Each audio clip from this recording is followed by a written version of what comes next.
Well, hello again there, my people. It's a lovely scorching 106 degrees at about 5:20 p.m. Central Time in North Texas. Sunday, July 17th, 2022. You just gotta love it. The heat is real. And so is that bashing we've taken over the last year and a half in the stock market. It's just amazing to see metamaterials under $1. It's amazing to see workhorse under $3. It's amazing to see Bitcoin mining under $1. It's amazing to see XLA at 9 cents and 10 cents. It's amazing to see the rest of the market just suffer, not just a section. I mean, it's been getting hammered. People say inflation this, inflation that. I'm sure it doesn't help, and I'm sure it does hurt. But it's getting hammered so bad, it's got to be more than one thing. It's got to be a combination of everything taking its toll.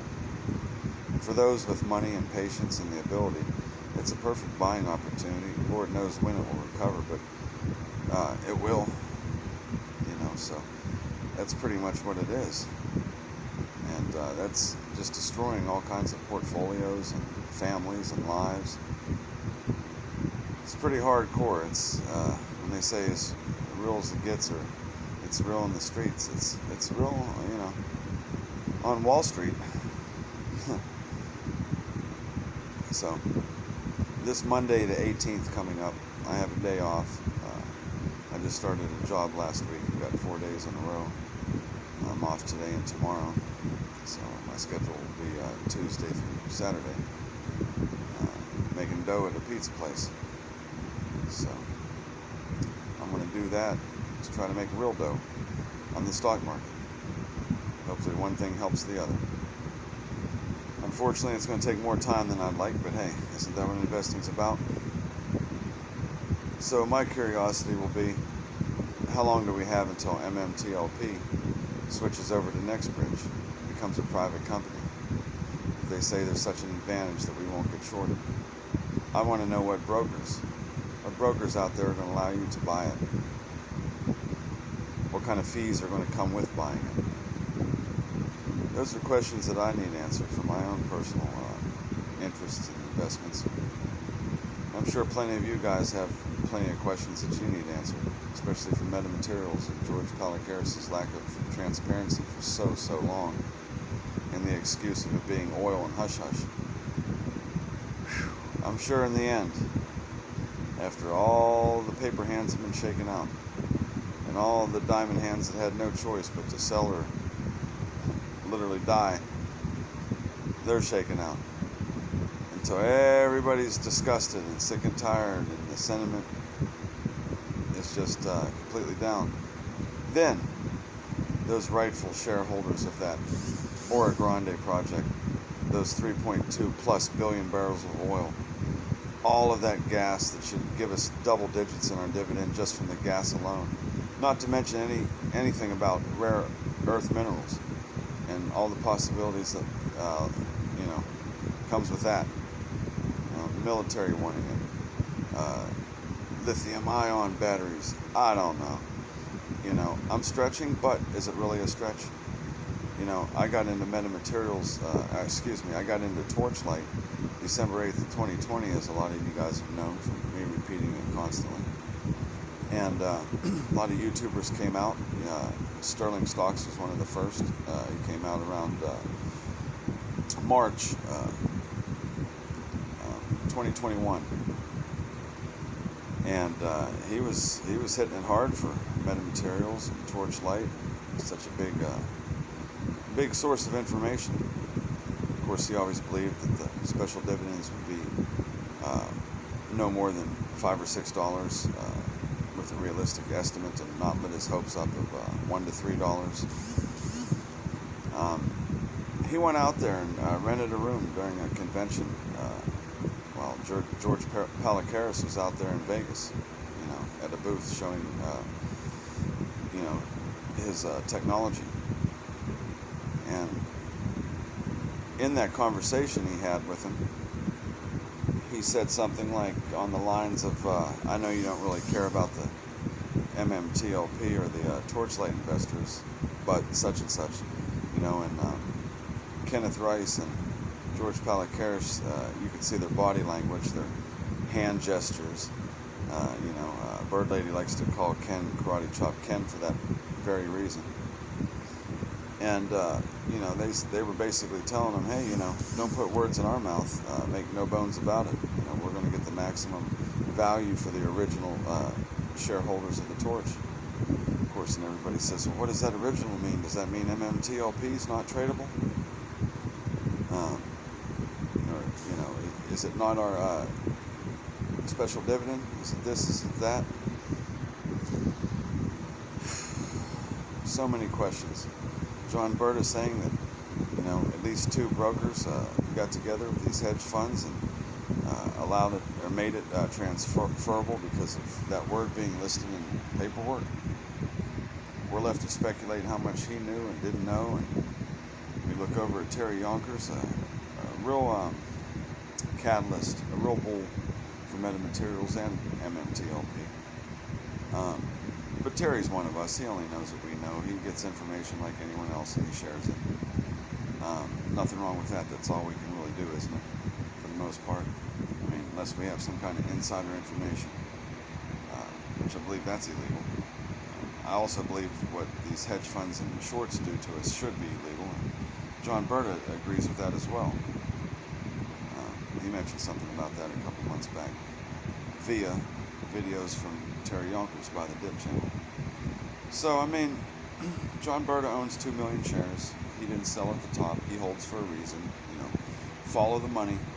So, I'm not saying that there's anything wrong with that. I'm not saying we don't have some kind of pathway laid out for us to get a piece of that pie. But I am saying that the way it went down, the way metamaterials merged with Torchlight, who, in my opinion, neither realized that they were sitting on liquid gold to the extent that they are. Nobody realized that. Ali from Trading Secrets, he would speak conservatively, and that's understood, but he would speak under $20 a dividend, and now he's thinking $60 or more. Terry Yonkers is happy with $20 or $40, and I don't blame him, but now he realizes that it could be 60 or more. Bird Lady says she's setting her sell limits at $75 and up. There's speculation of $1,000. I used to get on Stock Twits and say it's going to be $420.69. Aside from the people who are thinking, yeah, cute, ha ha ha, what a child, what numbers, blah blah blah. Or the ones saying, hey, that's my favorite number. Whatever. They laughed, and they should. That's what they're supposed to do. Not to get off the subject, Bird Lady likes oil. She won't mind this one. But Camber Energy, ticker symbol CEI, I told my dad, I almost yelled at him with a sense of urgency when he had the buying power to please purchase it at 33 cents. And he ended up getting some. But I purchased at 36 cents. And I said it would go to $3.33, and most everyone laughed at me. Zach Morris, acting for the character from Saved by the Bell, blue check mark on the Stock Twins, and thousands and thousands of followers, 5,000 followers, maybe 50,000. He said it would go to $5 a share. It actually reached $4.84, 85 cents, and then of course got shorted to death, and looked not that much different than the last 5 years on the chart, minus the ungodly prices that it's listed at, or was listed at, thousands of dollars a share. Some will tell you that's reverse splits. You would think when you're looking up the history that it would incorporate that. Whatever. Metamaterials says, or said at one point, the 52-week high was 21.76. That was the reverse split from really 1088. But it's really criminal how they get away with just massaging it, kind of like I do with the pizza dough, just massaging it a little bit, forming it to work for them, and how's it in our interest unless we're willing and able to wait until the very last moment, after all the trickery and games and speculation. it caused me to sell 2,100 of my 2,145 shares of MMTLP, and it's not been that recent. It's not been that long ago. It's been fairly recent since I sold. So I held for almost a year and a half. Wow, a lot. Good portion. I would say more than half. Definitely got rid of it before then. So that was hard for me. And now I'm scraping and clawing to buy back in, because I know what it is, and that opinion has never changed.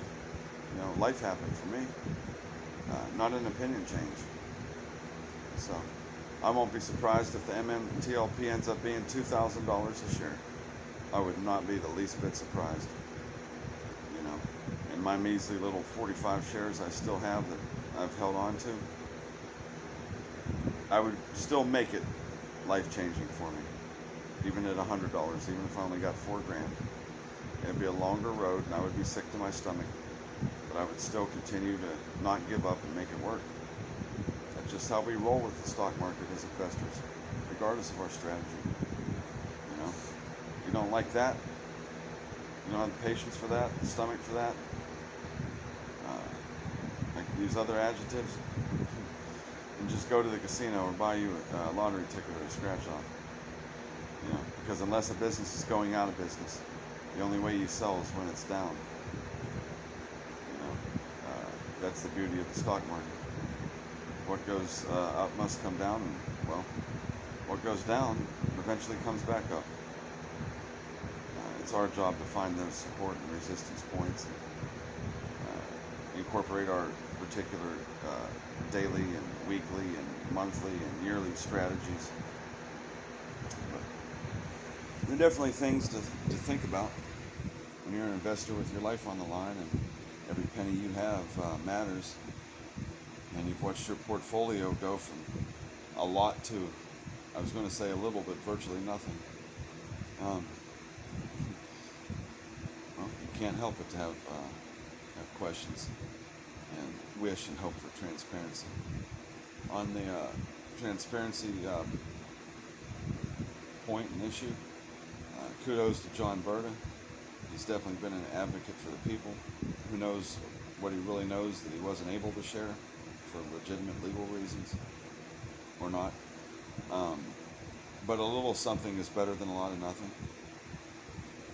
It's more than we got from George Palacaris, who's really told to keep his mouth shut, I'm sure, anyway. So no matter how we feel or no matter how it's affected us, there's some things outside of our control. It's just unfortunate that guys in their position, even though there's a lot outside of their control, there's more in their control than there is in our control. That has to be a fact. I mean, I could be wrong, but that has to be a fact. And I'm sure most people listening to this would agree with that. So these are just some thoughts, like most of my videos, just thoughts. My current situation is only improving because I'm going to work every day I'm scheduled. Outside of that, everything else has been falling apart. Thank God that I have a roof over my head, staying in my buddy's garage. Of course, it is very hot out, but it could always be worse. My cat, I've had this cat for 12 and a half years, been like my best friend. He hasn't eaten in 4 days, and I don't have the money to get him to the bed at the moment. So I'm scraping and clawing to do that, and get myself a room, and get myself my car back that I paid for a month ago and haven't been able to drive due to a transmission problem. So yeah, it's been tough, and when it rains, it pours. And even when I don't want to, I hang in there. Brighter days are on the horizon. I've definitely learned learned a lot about options trading. So there's a possibility there for me to see some kind of breathing room.